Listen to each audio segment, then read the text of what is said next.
Assalamualaikum warahmatullahi wabarakatuh. Halo semuanya teman-teman, selamat siang, selamat datang kembali di channel kesayangan kita, channel Ilo Entry, dan masih bersama saya Ilo dimanapun teman-teman berada. Semoga teman-teman selalu dalam keadaan sehat walafiat tanpa kekurangan satu apapun. Amin, amin ya robbal alamin. Dan pada kesempatan yang baik ini, kami masih akan membawakan kisah dari Sinta Diary, kisah petualangan Tori di kota iblis Xinjiang. Wow, kisahnya makin keren aja dari hari ke hari teman-teman ya.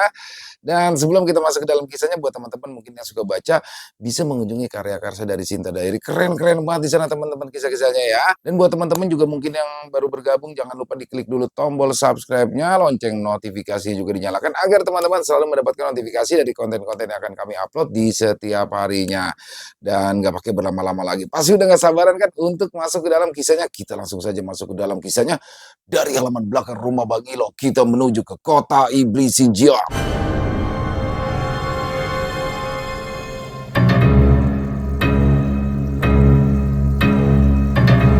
Pulau Kematian di tengah laut terkutuk. Kisah Tori di kota iblis Xinjiang.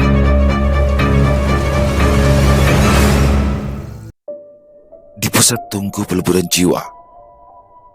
Oh anakku, kau terluka cukup serius. Apakah kau mendapatkan lawan yang kuat? Kemarilah, pulihkan lukamu dan beristirahatlah, ucap Ratu Iblis penuh perhatian.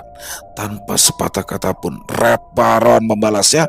Dia langsung menuruti perintah Ratu Iblis. Tikus besar baru saja masuk. Ini sempurna. Istirahatlah yang cukup hingga kau pulih anakku. Sebentar lagi saudara-saudaramu akan segera bangkit. Semakin banyak penyusup yang masuk, itu akan semakin baik bagimu untuk meningkatkan kemampuanmu anakku. Kata Ratu Iblis.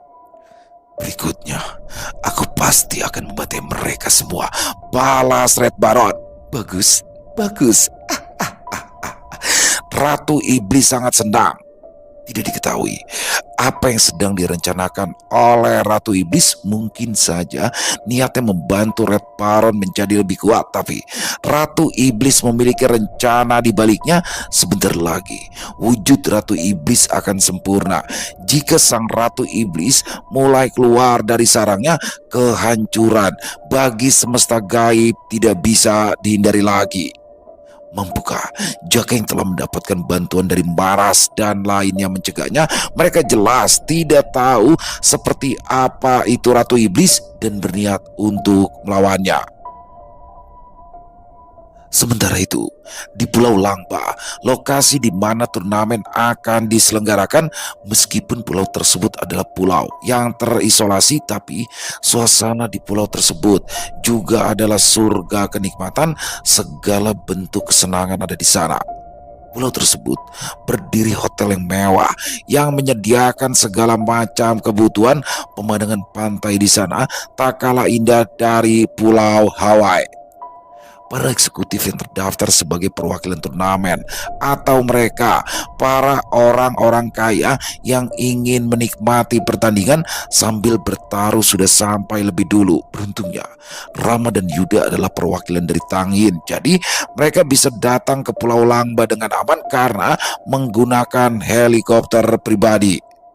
Ada sekitar 100 peserta dari perwakilan seluruh negara dan orang-orang berpengaruh, dan lebih dari 500 peserta lainnya dari berbagai kalangan. 100 peserta sudah dipastikan lolos karena mereka tiba di Pulau Langba dengan selamat, karena turnamen sudah dimulai sejak mereka menyeberangi lautan Zainan menuju Pulau Langba. Ya, itu benar. Untuk menuju Pulau Langba, jalan tercepat adalah melewati Laut Zainan, lautan bencana, tempat iblis terkutuk bersemayam. Mereka yang melewati jalur udara jauh lebih aman daripada mereka yang melewati jalur laut. Bagi peserta yang tidak memiliki perwakilan atau hanya memiliki perwakilan dari kalangan menengah ke bawah, mereka sudah pasti akan melewati jalur laut karena transportasi yang terbatas atau dana yang kurang mencukupi. Pulau Langba dibekali dengan teknologi modern pada saat itu memanfaatkan satelit untuk memata-matai atau melihat situasi peserta yang melewati jalur laut. Hari itu, badai besar melanda Laut Zainan, tapi tidak sedikit pun mengurungkan niat para peserta untuk menyeberang. Memangnya, apa istimewanya turnamen itu? Mereka tahu turnamen itu bukanlah sebuah ajang olahraga atau kegiatan yang legal. Tidak ada aturan membunuh akan didiskualifikasi, tapi apa yang membuat mereka tertarik? Mengikuti turnamen ini tidak akan terkenal secara publik. Mungkin di kalangan dunia gelap namanya akan menjadi terkenal dan akan mendapatkan promosi. Itu pun jika mereka menjadi juara atau setidaknya mencapai 10 besar. Tapi menjadi peserta dalam turnamen tersebut memiliki kesempatan untuk mendapatkan banyak uang. Tidak harus menjadi juara, karena setiap pertandingan yang mereka menangkan dan taruhan yang dipasang oleh mereka yang bertaruh, sebagian hasilnya akan dimiliki oleh peserta tersebut, mengingat para penontonnya adalah orang-orang kaya dan berpengaruh. Tentunya taruhannya tidaklah sedikit. Tok tok tok, tok tok tok. Seseorang mengetuk pintu ruangan Yuda. Siapa? Ucap Yuda sambil membuka pintu. Terlihat ada dua wanita cantik yang berdiri di depan pintunya. Permisi Tuan, apa Anda butuh ditemani? Ucap salah satu wanita dengan bahasa Indonesia yang kurang fasih. Pergilah, aku tidak mau diganggu. Balas Yuda menutup pintu. Di ruangan Rama juga demikian. Ada seseorang wanita yang datang menawarkan diri untuk menemaninya. Rama tidak seperti Yuda. Melihat sosok wanita yang cantik agak sipit dengan kulit putih mulus membuat Rama tak bisa menolaknya. Kalian siapa? Memangnya aku butuh ditemani? Ucap Rama. Maaf Tuan, ini adalah pelayanan khusus, tapi jika Anda menolak, kami tidak memaksa. Ucap salah satu wanita itu. Apa kalian bisa memijat? Tanya Rama. Oh, tentu Tuan. Oke, baiklah. Kalau begitu kalian boleh masuk, pinta Rama. Salah satu wanita itu masuk ke ruangan Rama. Dia mengira akan ditemani oleh dua orang wanita karena kesulitan komunikasi. Rama hanya menggunakan bahasa isyarat. Syukurlah wanita itu mengerti. Wanita itu mulai memijat punggung Rama dan seluruh bagian tubuh yang diinginkan. Wanita itu cukup menarik dan menggunakan pakaian yang cukup berani. Pada awalnya Rama hanya ingin dipijit saja, tapi lama-kelamaan Rama mulai tergoda. Melihat penampilan wanita itu, Rama mulai mengarah di bagian sensitifnya untuk dipijit. Wanita itu tentu paham dan melakukannya di luar ekspektasinya. Tangan Rama mulai tidak tahan dan akhirnya dia melakukan pembalasan dan terjadilah pertarungan nafsu yang tidak bisa dihindari lagi. Hampir 2 jam lamanya mereka belum menyelesaikan. Wanita itu sampai menangis karena sudah mulai kewalahan. Tentu saja peserta lain yang berada di hotel tersebut mendapatkan pelayanan yang sama. Mereka mendapatkan kenikmatan, sedangkan para peserta yang melewati jalur laut harus berusaha mati-matian untuk bertahan dari ganasnya Laut Zainan. 1 hari telah berlalu. Dari 500 peserta yang melewati jalur laut, hanya 150 orang yang berhasil sampai di Pulau Langba. Sisa menyerah atau tenggelam di dasar Laut Zainan. 150 peserta tersebut masih harus melewati hutan Langba untuk sampai di pusatnya. Hutan Langba berisikan banyak hewan berbisa dan hewan buas yang sengaja didatangkan dari berbagai negara untuk kepentingan pengamanan. Kenapa? 150 peserta itu mendapat perlakuan yang berbeda dengan peserta yang sudah tiba lebih dulu dan mendapatkan perlakuan yang istimewa karena 150 peserta tersebut adalah orang-orang yang tidak memiliki dukungan perwakilan atau tidak mampu untuk membayar pendaftarannya. Mereka bisa ikut berpartisipasi, tapi dengan syarat khusus, yaitu berhasil melewati lautan Zainan dan selamat dari hutan Langba. Rama dan Yuda sendiri dijamin oleh Tangin dan diakui kemampuannya. Akhirnya pertunjukan seru dimulai. Jika bukan karena kabut sialan di Laut Zainan, kita pasti mendapatkan tontonan yang bagus. Sayang sekali, ucap Bruke dari kartel Meksiko. Itu benar sekali Tuan Buka. Memang akhir-akhir ini cuaca laut Zainan sangat buruk, tapi tidak aku sangka yang akan berhasil menyeberang masih cukup banyak. Balas Fusi, Direktur Linga. Aku dengar peserta kali ini berbeda dari sebelumnya. Ucap Madeng, pejabat dari pemerintahan. Pasti akan menarik. Aku sudah tidak sabar melihat pertandingannya. Muka perwakilan Demongiki Afrika. Selamat datang, para peserta yang baru tiba di Pulau Lamba. Kalian akan langsung lolos dan berpartisipasi dalam turnamen apabila kalian berhasil melewati hutan di hadapan kalian. Ini adalah tes terakhir untuk kalian. Hanya ada 100 kuota yang tersedia. Jadi, siapapun yang berhasil melewati hutan lebih cepat akan mendapatkan kuotanya. Baik, tanpa panjang lebar lagi, tes dimulai dari sekarang. Ucap seseorang dari pengeras suara. Tes hanya melewati hutan ini. Aku pikir setelah menyeberangi laut akan bisa bersantai. Tahu begitu, aku tidak jadi ikut. Ya sudah, ayo kita pulang saja. Ucap beberapa peserta. Jedung. Tiba-tiba saja, kapal-kapal yang berlabuh tiba-tiba meledak. Sepertinya senjata berat telah menembak kapal-kapal tersebut. Gila, bagaimana kita kembali? Hoi, apa yang kau lakukan? Kenapa kalian meledakkan kapalnya? Sepertinya tidak ada yang diizinkan untuk kembali. Bla bla bla bla. Proses beberapa peserta. Pemberitahuan. Siapapun yang sudah sampai di pulau ini sudah terlambat untuk mundur. Satu-satunya kalian hanya bisa maju dan mendapatkan kuotanya. Sekali lagi saya katakan, hanya ada 100 kuota. Kalian bebas melakukan apa saja untuk mendapatkannya. Selamat berjuang. Banyak dari mereka yang tidak setuju dengan keputusan tersebut, tapi banyak juga dari mereka yang langsung bertindak. Daripada protes, dari 150 peserta, hanya ada 100 yang bisa lolos. Dengan kata lain, 50 sisanya harus tereliminasi. Tereliminasi di hutan Lamba sama saja dengan kematian.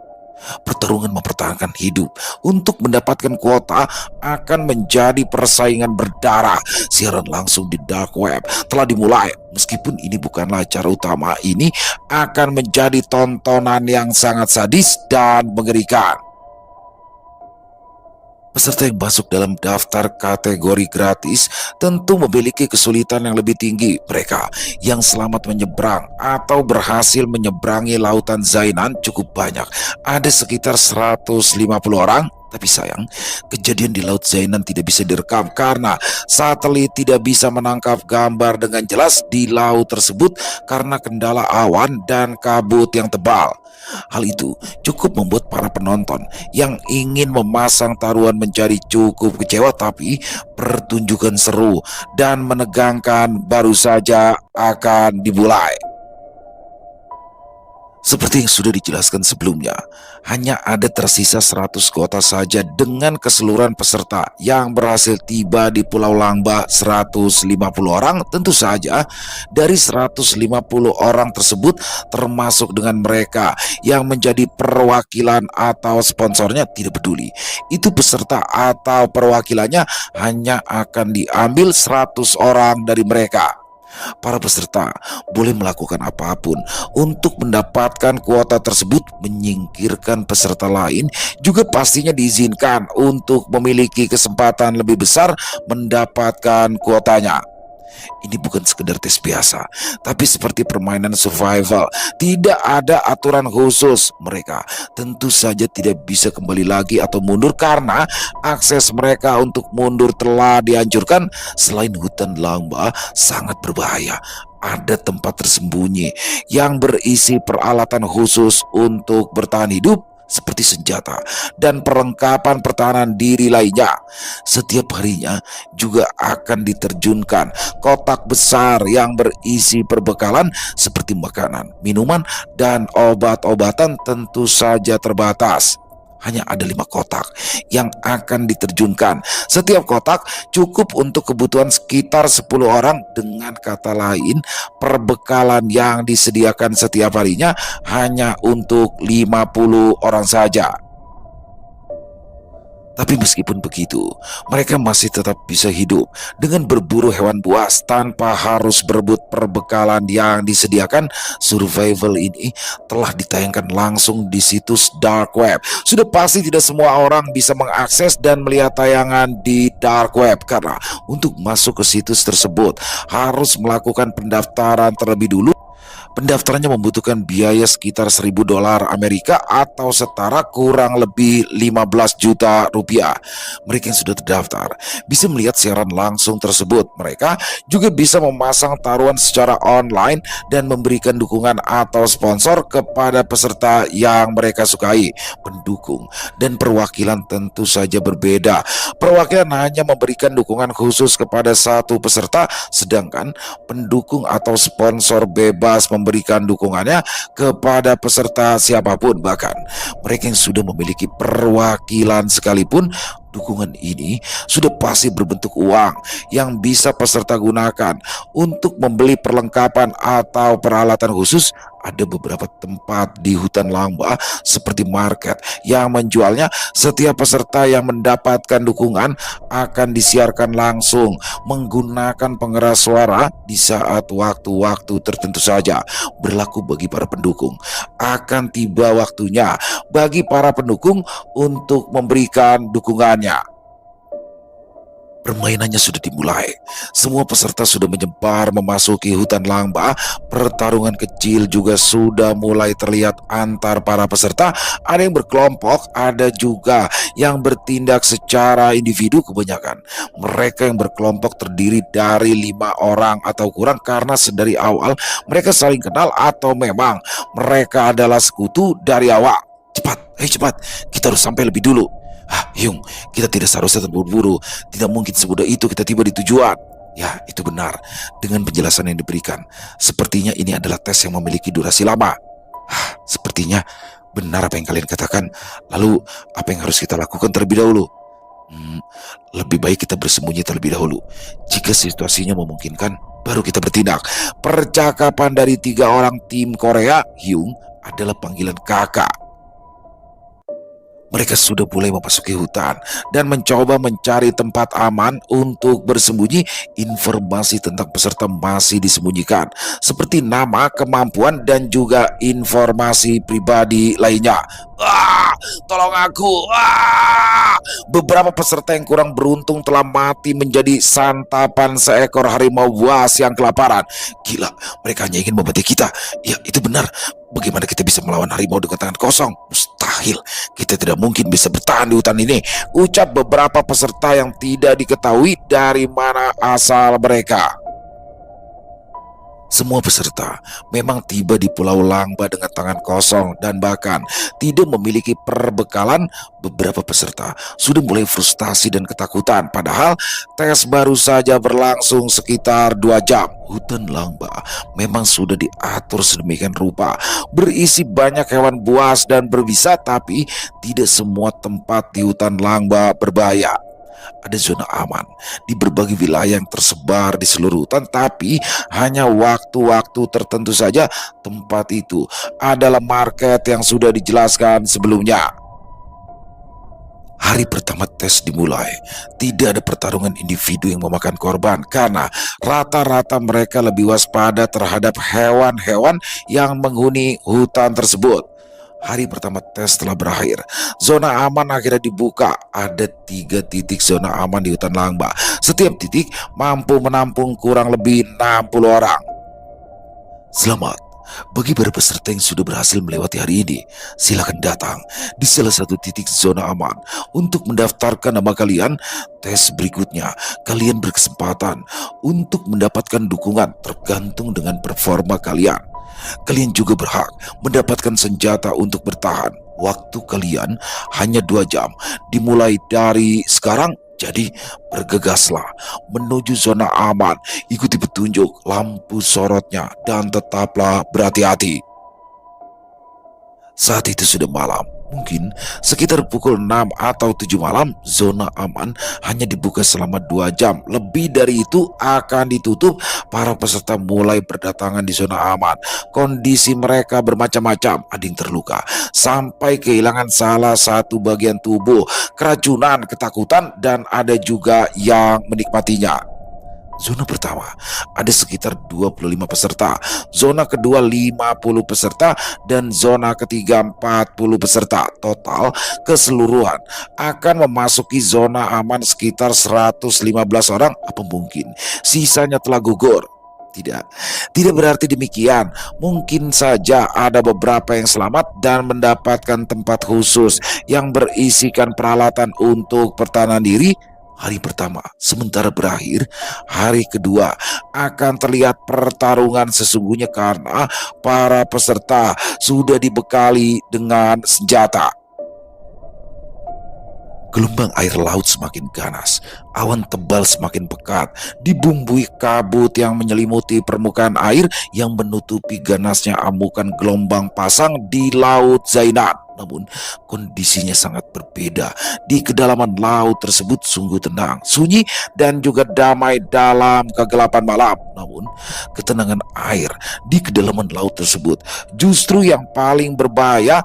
Arus air bergerak memutar berlawanan dengan kecepatan tinggi hingga tidak terlihat pergerakannya.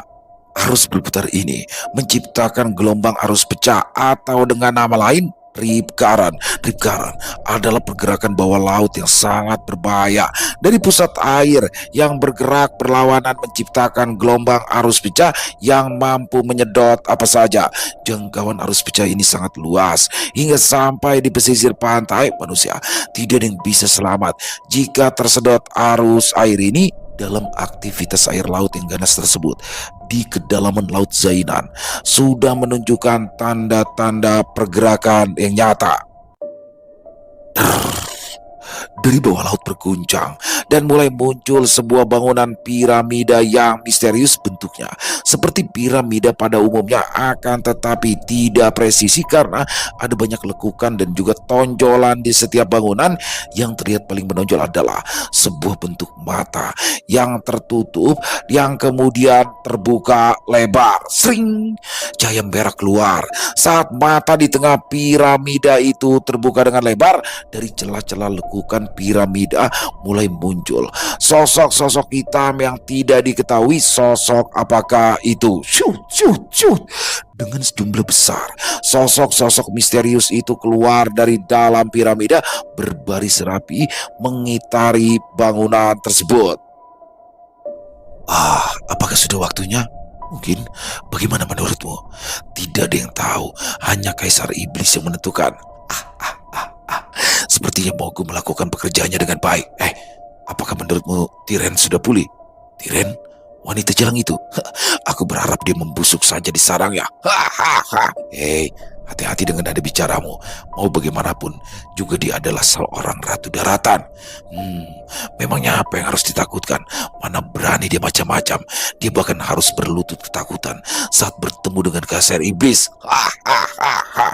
Hei, apa kau pikir Kaisar Iblis akan melindungimu jika kau berbuat masalah? Kita mungkin adalah iblis di lautan, tapi kita hanyalah iblis rendahan. Jangan berlagak. Para iblis lautan itu saling bercakap-cakap, menunggu kemunculan Kaisar Iblis untuk kemudian mendapatkan perintah. Kemunculan iblis laut telah diketahui oleh beberapa sosok yang diam-diam mengintai di kawasan Laut Zainan. Sosok tersebut tidak menyadari bahwa mereka telah diketahui keberadaannya. Aku penasaran, siapa yang berani-beraninya memata-matai kita? Ucap salah satu iblis laut. Itu paling hanya hewan laut yang tidak sengaja memasuki wilayah kita, balas iblis lainnya. Dikatakan hewan laut, tapi sepertinya lebih kuat dari itu. Ayo kita periksa saja. Mereka yang mengintai adalah Blorong dan pengikutnya. Melihat para iblis laut mendekati mereka, Blorong langsung mengambil tindakan untuk mundur. Akan tetapi mundur, segera tinggalkan tempat ini, perintah Blorong. Tras! Sebagian pengikut Blorong langsung mati tanpa memiliki kesempatan untuk mundur. Blorong tidak bisa menyelamatkan pengikutnya. Dia tetap berusaha kabur untuk menyelamatkan dirinya sendiri. Hei, mau kabur kemana kau ular kecil? Cegat salah satu iblis laut. Jenderal, pergilah. Kami akan menahannya untuk cas. Pengikut di sisi Nyi Blorong bukan apa-apa di hadapan iblis laut. Dalam sekejap, Blorong sudah terkepung dan tidak ada jalan untuk mundur.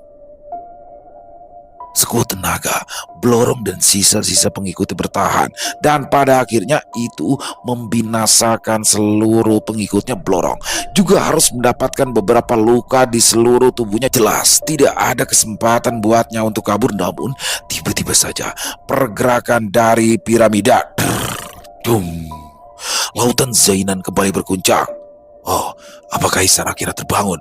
Kata iblis yang menahan Blorong. Ayo kita kembali. Jangan sampai Kaisar Iblis bangkit dan tidak melihat kehadiran kita. Oh, lalu bagaimana dengan dia? Sudah, tinggalkan saja cacing itu. Dia bukan ancaman bagi kita. Para iblis itu meninggalkan Blorong yang tergeletak tak berdaya di dasar laut. Dia masih cukup beruntung karena tidak mati. Dengan sisa-sisa tenaga yang dia miliki, Blorong berusaha untuk bergerak kabur.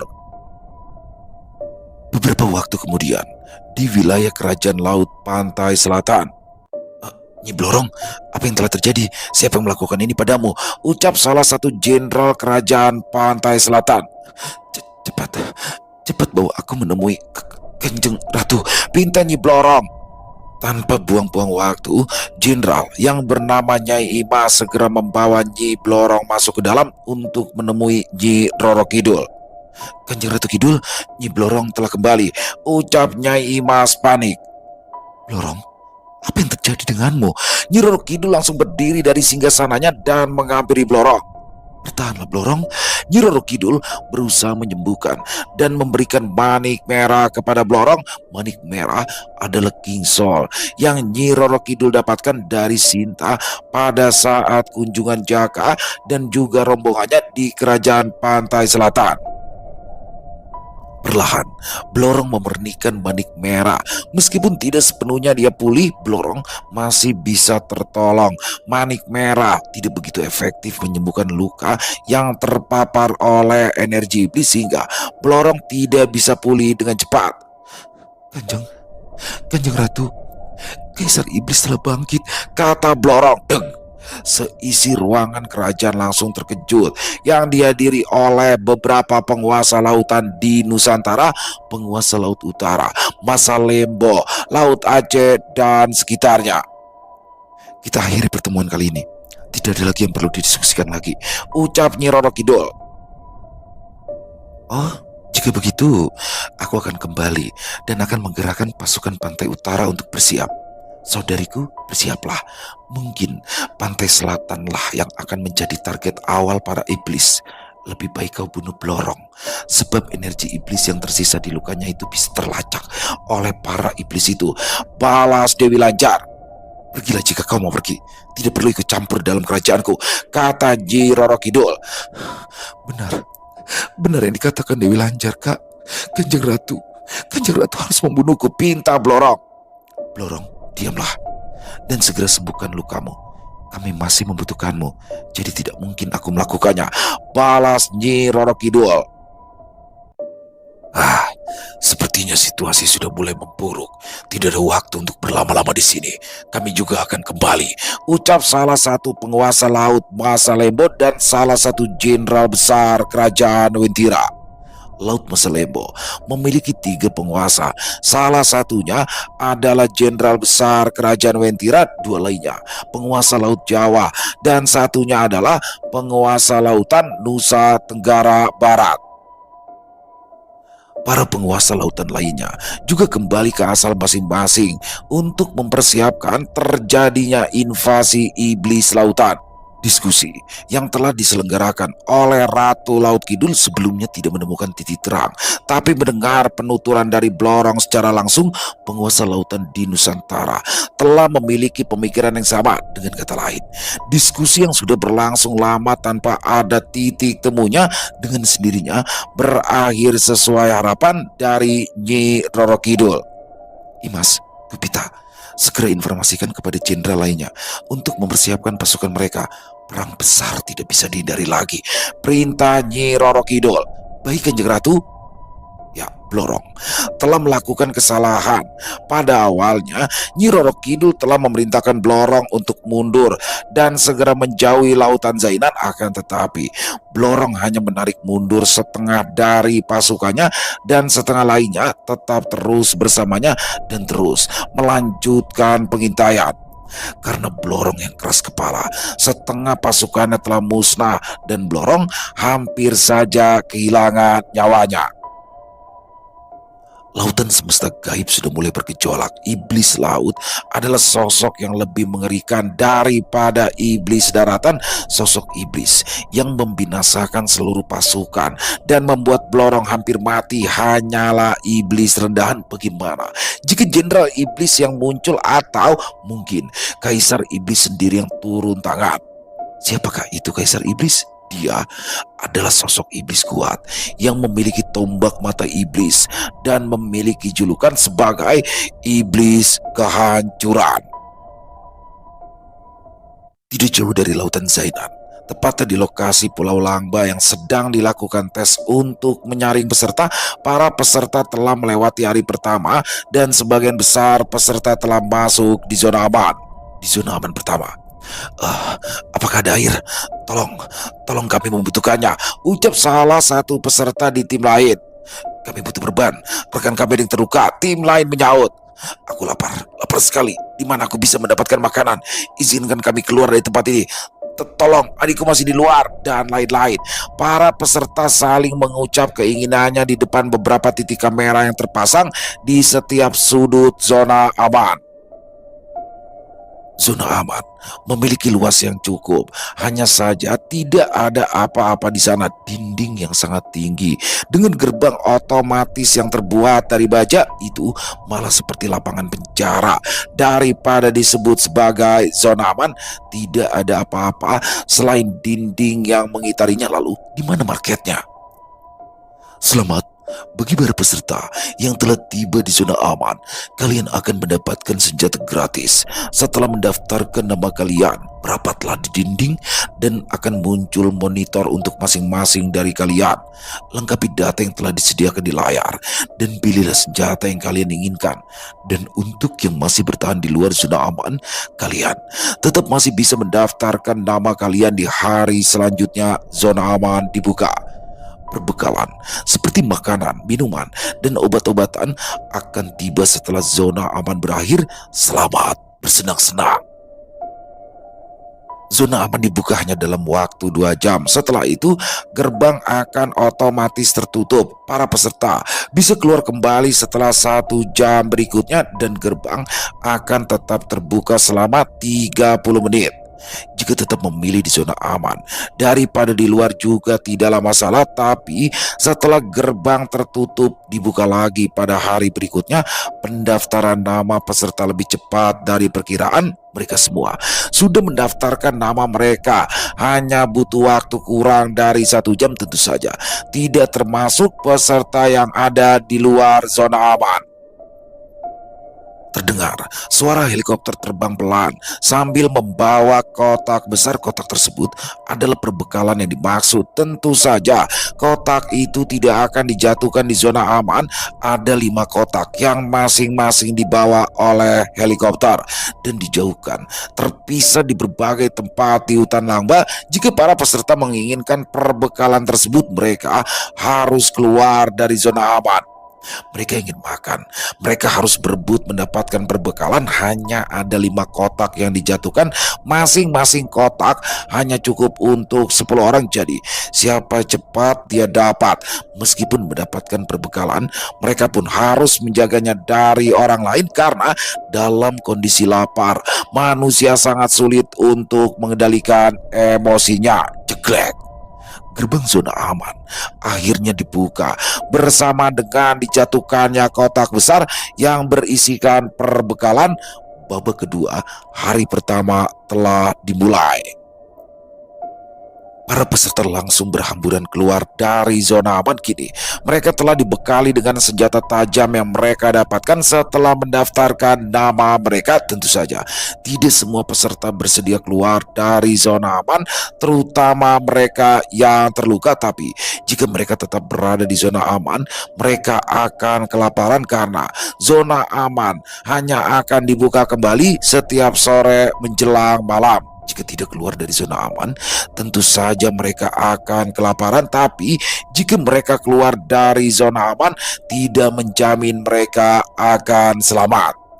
Situasi seperti itu sangat menyulitkan bagi mereka yang sedang terluka. Tapi di hari pertama, solidaritas kepada sesama rekan masih cukup tinggi. Namun perebutan perbekalan ini akan menjadi pertarungan kelompok yang sadis. Mereka, para petarung yang lapar, bisa lebih buas dari binatang sekalipun. Peserta yang terdaftar dalam penyaringan ada 150 orang. Proses penyaringannya dibilang sangat kejam. Mereka yang tereliminasi artinya kehilangan nyawa mereka. Mereka yang bertahan hidup bahkan kurang dari 100, hanya menyisakan 70 orang yang berhasil masuk. 20 orang lainnya tereliminasi karena saling bunuh dan memakan sesama di zona aman. Yang lainnya mati di hutan Lamba dengan kondisi yang berbeda-beda.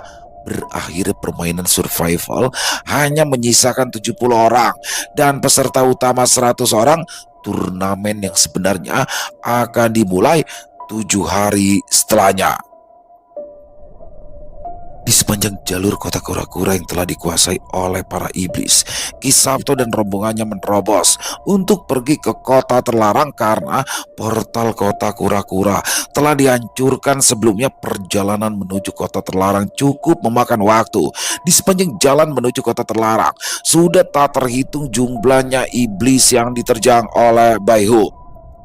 Apa masih jauh lokasi ke kota terlarang? Tanya Ki Sabto kepada nadi semesta yang terhubung secara pribadi. Dengan kecepatan Baihu, kalian akan tiba sebentar lagi. Jangan sia-siakan waktu untuk melawan para iblis. Hindari saja sebisa mungkin. Jika bertemu lawan yang merepotkan, kalian harus segera tiba di kota terlarang, balas nadi semesta. Kau seharusnya tahu, aku harus segera menemukan Jaka. Meskipun aku sendiri mengakui kemampuannya, dia itu masih sering bertindak ceroboh. Aku khawatir bocah itu tidak mampu menghadapi situasinya, kata Ki Sabto. Aku tahu, aku menyuruhmu ke kota terlarang untuk mengaktifkan pagoda 5 unsur terakhir. Kau memiliki elemen roh tanah yang cukup tinggi. Aku rasa kau bisa melakukannya. Jika sekarang kau pergi ke kota iblis, kau tidak akan bisa berbuat banyak. Justru kau dalam situasi sulit meskipun aku membantumu. Jelas nadi semesta. Oh, apa sepenting itu untuk mendapatkan kitab suci? Jujur saja, aku lebih mengkhawatirkan Jaka daripada keselamatan alam Dao, balas Ki Sabto. Kau sudah berjanji, jangan secepat itu mengingkari. Aku memintamu ke kota terlarang, juga untuk kebaikanmu dan rombonganmu. Jika kau memicu pagoda 5 unsur, kau akan mendapatkan manfaat yang besar untuk menunjang keberhasilanmu, menyelamatkan anakmu. Nada semesta menjegaskan. Ya, siapa juga yang akan mengingkari janji? Hanya saja, jika kau sengaja memperalatku, aku pastikan kau akan sangat menyesal, Ki Sabto menegaskan. Aku tidak menyangka kau manusia yang sangat menyebalkan. Jangan bandingkan aku seperti manusia sepertimu. Aku selalu menjaga janjiku karena setiap janji dan sumpah yang aku ucapkan itu terikat dalam jiwaku yang tidak bisa diingkari. Jika aku melakukannya, jiwaku akan hancur. Jadi untuk apa aku memanfaatkanmu? Jelas nadi semesta. Ki Sabto tertawa puas. Nadi semesta bahkan mengakui jika Ki Sabto mungkin bisa memicu pagoda 5 unsur. Itu tidak mustahil juga jika adalah Ki Sabto. Sementara itu, kota terlarang, para makhluk yang ada di sana telah dibagi menjadi 5 kelompok untuk menghadang gelombang iblis. kota terakhir yang bertahan, yaitu kota Phoenix. Saat melakukan evakuasi, Panglima tertinggi Yu Yin lupa untuk menyegel portalnya karena situasi saat itu dilanda kepanikan. Meskipun portal kota terlarang telah disegel, para iblis yang menggunakan portal kota Phoenix bisa tiba lebih cepat di luar kota terlarang. Invasi iblis pertama yang menyerang perbatasan kota Phoenix tidak memiliki korban yang berarti. 4 jenderal iblis sejati tidak ada yang gugur. Hanya saja Minos, pimpinan tertinggi invasi pertama, dalam keadaan terluka saat itu, tapi masih cukup mampu baginya untuk bertarung. Minos, di antara semua invasi pertama, bisa dikatakan kaulah yang memiliki pencapaian tertinggi. Hampir tidak ada korban di pihak yang kau pimpin. Raja Iblis Mogu pasti akan senang mendengarkan, ucap pimpinan tertinggi invasi kedua. Tuhan terlalu memuji. Yang kami lakukan hanya bertahan, itu saja, balas Minos, iblis ke-630. Pangeran, kota terlarang sudah terlihat. Kita sudah sampai pada titik untuk bersiap untuk menyerang, tapi masih belum ada kabar dari pasukan lainnya. Apa kita akan menunggu, Pangeran? Seorang jenderal iblis sejati memberikan laporan. Kita lebih cepat karena melewati portal kota yang tidak sempat mereka hancurkan. Lebus, sampaikan perintahku kepada semua jenderal iblis untuk bersiaga. Pinta Pangeran Iblis Musi, iblis ke-70. Baik, Pangeran. Apakah semua jenderal di invasi pertama juga termasuk, Pangeran? Balas Lebus, jenderal iblis sejati, iblis ke-640. Untuk para jenderal dan pasukan dari invasi pertama, aku memiliki perintah lain untuk mereka. Jelas, Musi. Baik, Pangeran. Lebus lalu meninggalkan lokasi. Tuan, apa ada perintah khusus untuk kami? Tanya Minos. Persiapkan pasukanmu. Kalian akan melakukan serangan pertama, ucap Musi menyeringai. Baik, Tuan Muda, ucap Minos. Sial, apa dia meminta kami untuk menjadi umpan? Dia berniat mengorbankan kami. Tidak ada yang tahu jebakan apa yang ada di depan. Jika tahu begini, gumam Minos. Minos, apa yang kau tunggu lagi? Kata Musi. Segera saya laksanakan, Tuan Muda, balas Minos, kemudian pergi. Pasukan invasi pertama lebih cocok untuk melakukan serangan awal. Jika harus ada korban, mereka lebih cocok. Dengan begitu pasukanku akan menghemat energi untuk serangan utama nanti. Kota terlarang pasti akan jatuh kali ini, gumam Musi. Minos menghampiri jenderal iblis di bawah pimpinannya. Dia tidak punya pilihan untuk mematuhi Musi. Konsekuensinya akan sangat berat. Jika sampai mengabaikan perintah, Minos tahu para bawahannya masih belum pulih sepenuhnya di pertarungan sebelumnya. Tapi Musi tidak memberikan kesempatan bagi mereka untuk beristirahat. Sudah jelas tujuannya adalah menjadikan mereka untuk menguji pertahanan kota terlarang. Pasukan invasi kedua rata-rata dipimpin oleh seorang pangeran iblis. Tanpa diketahui, kitab kebangkitan iblis telah melahirkan para iblis kuat. Setidaknya ada 9 pangeran iblis, ratusan jenderal iblis, dan ribuan pasukan tuan iblis. Belum lagi dengan kelahiran iblis di sarang ratu iblis. Kali ini para iblis benar-benar mampu meratakan kota terlarang. Visbir, Fuyo, Rungo, kemarilah, panggil Minos. Ada apa, Minos? Tanya Rungo. Dengarkan, perintahkan pasukan dan jenderal lainnya untuk bersiap menyerang, pinta Minos. Apa yang kau katakan? Kami bahkan belum habis lelah. Kami di pertempuran sebelumnya, saut Fuyo. Apa pangeran iblis yang memberi perintah? Ucap Visbir. Ya, kita tidak punya pilihan. Kita tidak bisa mundur. Musi berniat mengorbankan kita. Jelas Minos. Parat itu. Jika seperti ini juga terjadi di medan perang lainnya, aku yakin akan ada bloody lainnya. Daripada aku disuruh untuk mati, lebih baik mencari peruntungan untuk kabur, kata Rungo. Hei, apa kau berniat untuk berkhianat? Kau tahu bukan konsekuensinya? Hati-hati jika ucapannya didengar mereka, Fuyo mengingatkan. Apa bedanya berkhianat atau kita tidak akan tepati pada akhirnya? Setidaknya jika kabur masih memiliki kesempatan untuk tetap hidup, balas Rungo. Aku tidak takut akan kematian, dan aku bersedia mempertaruhkan nyawaku untuk bangsa iblis. Tapi aku tidak terima jika harus dimanfaatkan. Bagaimana menurutmu, Minos? Ucap Visbir. Aku mengerti, tapi setidaknya kita coba saja dulu. Jika dirasa merugikan untuk kita, aku juga akan mundur. Tidak peduli aku dicap pengkhianat, pasti ada iblis lainnya yang juga melakukan pengkhianatan, balas Minos. Mereka pun akhirnya setuju untuk melakukan perintah dari Musi, tapi dalam batas tertentu. Mereka akhirnya setuju untuk melakukan perintah Musi, tapi dalam batas tertentu. Mereka melakukannya setengah hati dan tidak benar-benar sepenuhnya bertindak. Tidak ada pilihan lain bagi mereka untuk mengorbankan para bawahannya terlebih dahulu. Banyak prajurit iblis yang mengeluh dengan keputusan Minos, tapi mereka juga tidak ada pilihan lain selain mematuhi perintah. Kita harus berperang lagi. Hah, apa yang dipikirkan Tuan Minos? Lukaku bahkan belum menutup. Iya, kita juga masih dalam kondisi letih. Sudah, jangan cengeng hanya karena lelah. Cuma segitu saja kalian. Benar, kali ini kita rebut lagi prestasinya. Ya, jangan sisakan untuk pasukan invasi kedua. Beberapa prajurit mengeluh, ada juga yang masih memiliki semangat bertarung. Apapun keputusannya, mereka siap. Mereka tetap melakukannya, entah itu senang atau tidak. Di dalam kota terlarang di Gerbang Agung, wilayah khusus milik Kaisar Agung. Yang mulia Kaisar Agung, para iblis sudah cukup dekat. Mereka bisa mulai menyerang kapan saja, ucap pengawal pribadi Kaisar Agung. Tidak perlu panik, Yuyin dan pasukannya akan menanganinya. Mulailah untuk pengamanan istana, perintah Kaisar Agung. Baik, Kaisar Agung memiliki istananya sendiri, yang mana itu disebut Istana Agung.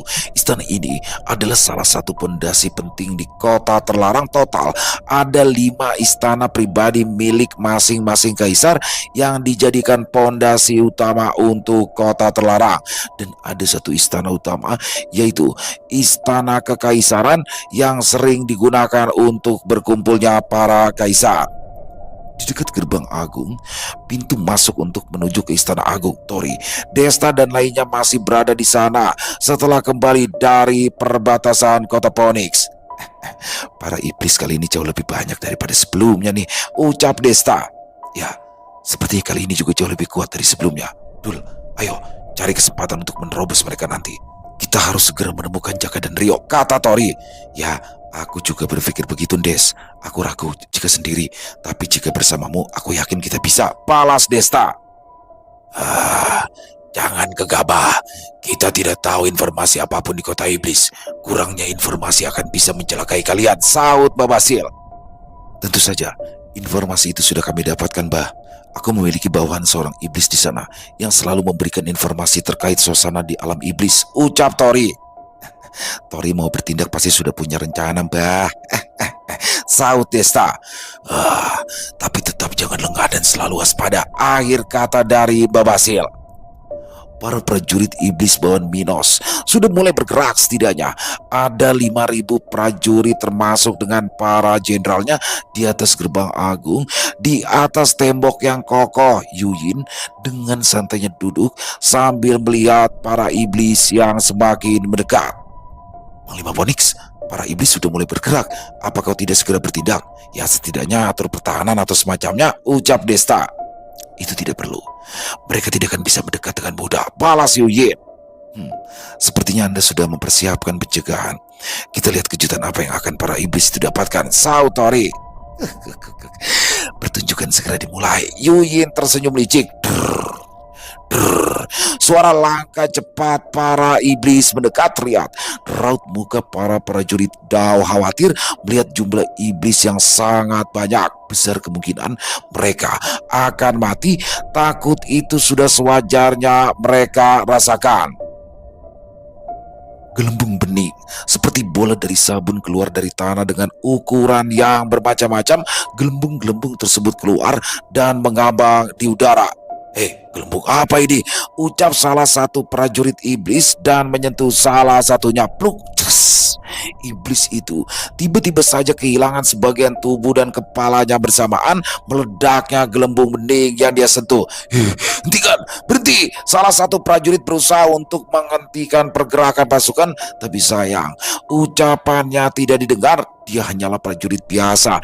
Tentu saja tidak ada yang akan menanggapinya. Sejumlah besar pasukan iblis langsung bersentuhan dengan gelembung tersebut. Pluk, pluk, pluk, terus. Mereka yang bersentuhan dengan gelembung langsung ikut meledak sesuai gelembung yang mereka sentuh. Prajurit iblis di belakang tidak tahu apa yang sedang terjadi di depan. Mereka terus saja maju dan mendorong di depannya. Pemandangan yang cukup menyenangkan melihat para iblis mati hanya karena ledakan gelembung.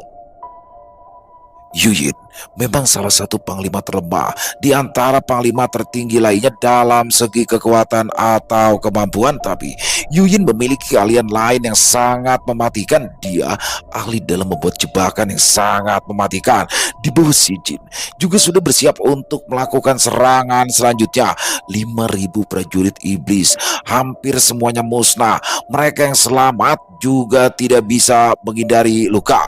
Ayo beraksi, niat Ingsun, ajiku Komara Gede. Desta yang sudah tak sabar untuk membantai musuh langsung terjun dari atas berbarengan dengan gerbang agung yang terbuka.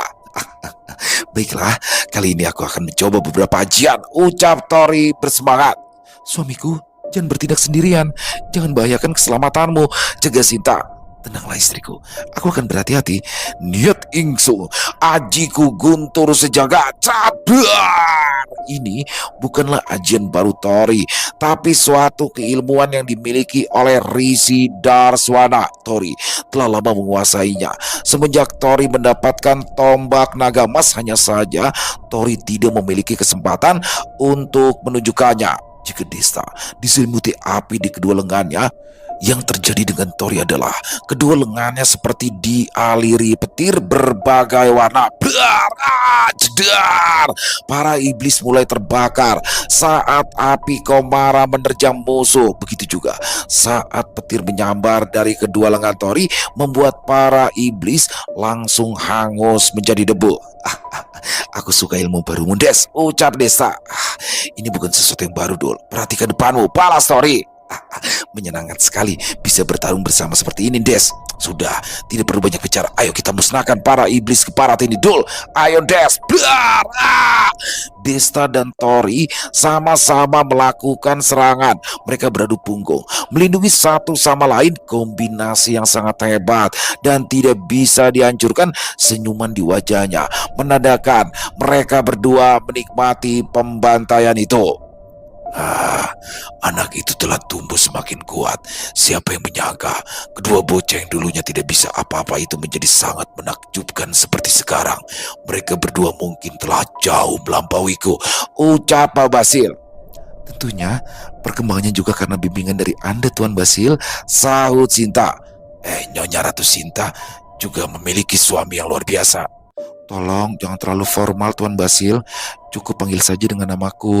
Di sisi lain, si Jin terus memperhatikan Rizka. Hanya dengan sedikit anggukan Rizka, si Jin langsung memahaminya dan mulai bergerak. Baik, saya mengerti, Nona. Wode, Jundui Laile, maju! Perang di gerbang kota terlarang akhirnya dimulai. Gelombang iblis kedua telah muncul. Ini akan menjadi pertarungan besar dan sulit. Mereka harus bisa bertahan karena kota terlarang adalah pertahanan terakhir di alam Dao. Jika kota terlarang runtuh, hal ini akan membuat para iblis menyebar lebih luas. Dunia alam gaib akan terancam. Tatanan kehidupan akan musnah, tak terkecuali juga alam manusia akan mengalami dampaknya. Pada masa lalu, seluruh penghuni alam gaib tidak mampu untuk menahan gelombang iblis karena gelombang ini tidak akan berhenti. Gelombang iblis pertama, kedua, dan seterusnya. Para iblis tidak akan pernah habis selama kitab kebangkitan iblis telah terbuka. Satu-satunya cara menghentikan gelombang iblis adalah memutus sumbernya. Dengan kata lain, harus menghadapi Raja Iblis Mogu. Misi Tori dan Desta yang akan menyelamatkan Jaka dan Rio akan menjadi sebuah tragedi besar, di mana mereka akan berhadapan dengan Raja Iblis Mogu. Tidak hanya itu, aksi mereka juga telah membuat Sang Ratu Iblis Tyran bertindak. Disinilah kelima bakat elemen yang memicu pagoda 5 unsur akan bersatu. Para penguasa di alam Nusantara juga mulai berdatangan, serta aksi dari Ki Sabto Pamungkas dengan kemampuan yang sebenarnya ini akan menjadi peperangan besar seluruh alam. Nantikan kelanjutannya, Kota Iblis Xinjiang Season 5, Perang Besar Seluruh Alam. Selesai. Wow, luar biasa. Kisah petualangan Tori di kota iblis Xinjiang di season 4 ini akhirnya selesai juga dan bener-bener menegangkan banget teman-teman ya. 5 part untuk season keempat ini bener-bener menegangkan dan bagaimana di sini kerajaan Laut Selatan nih Blorong, intinya laut yang ada di Indonesia juga mulai tergerak untuk berangkat ke kota iblis Xinjiang setelah kerajaan Wentira datang, Saranjana datang dan juga dari Jawa datang. Wah, ini makin seru aja nih. Dan apa namanya dikeroyokin jadinya ya. Bagaimana invasi iblis sudah masuk ke bagian keduanya dan bagaimana di sini akan terus ada invasi kelanjutan selama kitab kebangkitan iblis itu belum ditutup. Wah, keren pakai banget. Makin penasaran kan buat teman-teman untuk lanjut ke season 5-nya. Jadi untuk kota iblis Xinjiang ini ada 7 season teman-teman ya. Sekarang udah 4 dan besok yang kelima. Makin mendekati endingnya. Pantengin terus channel Lilo Entry dan sekali lagi kami ucapkan terima kasih kepada Sinta Diary, kepada Minka atas izinnya kami untuk bisa membawakan kisah yang luar biasa ini. Dan semoga kisah barusan bisa menghibur teman-teman semua para pecinta penikmat horor misteri, lebih khususnya lagi kepada para subscriber dari channel Lilo Entry. Dan buat teman-teman yang mungkin punya komentar lain, yang mungkin punya pendapat lain, bisa menuliskannya di dalam kolom komentar ataupun hanya sekedar saling menyapa. Insya Allah kami akan menjawabnya satu persatu. Buat yang suka dengan videonya, dengan kisahnya, bisa diklik tombol like, tombol jempol, boleh juga dibantu di share ya link videonya ini ke teman-teman yang lain agar juga ikut merasa terhibur. Dan buat teman-teman sekali lagi buat yang belum subscribe, yuk diklik tombol subscribe, jangan lupa lonceng notifikasinya dinyalakan agar teman-teman selalu mendapatkan notifikasi dari konten-konten yang akan kami upload di setiap harinya. Dan kami juga ingin mengucapkan terima kasih kepada seluruh teman-teman yang sudah selalu setia hadir, yang sudah selalu mendukung kami, karena teman-temanlah kami selalu bersemangat berkarya di setiap harinya. Dan di akhir kata saya mengucapkan permohonan maaf apabila mungkin dalam pembawaan kisahnya barusan ada kata-kata saya yang salah ataupun ada kata-kata saya mungkin yang kurang berkenan. Saya mohon dibukakan pintu maaf yang seluas-luasnya dan sampai berjumpa lagi di konten-konten kami selanjutnya masih bersama saya Ilo di channel Lilo Entry. Salam sehat, sukses selalu untuk kita semua. Wassalamualaikum warahmatullahi wabarakatuh.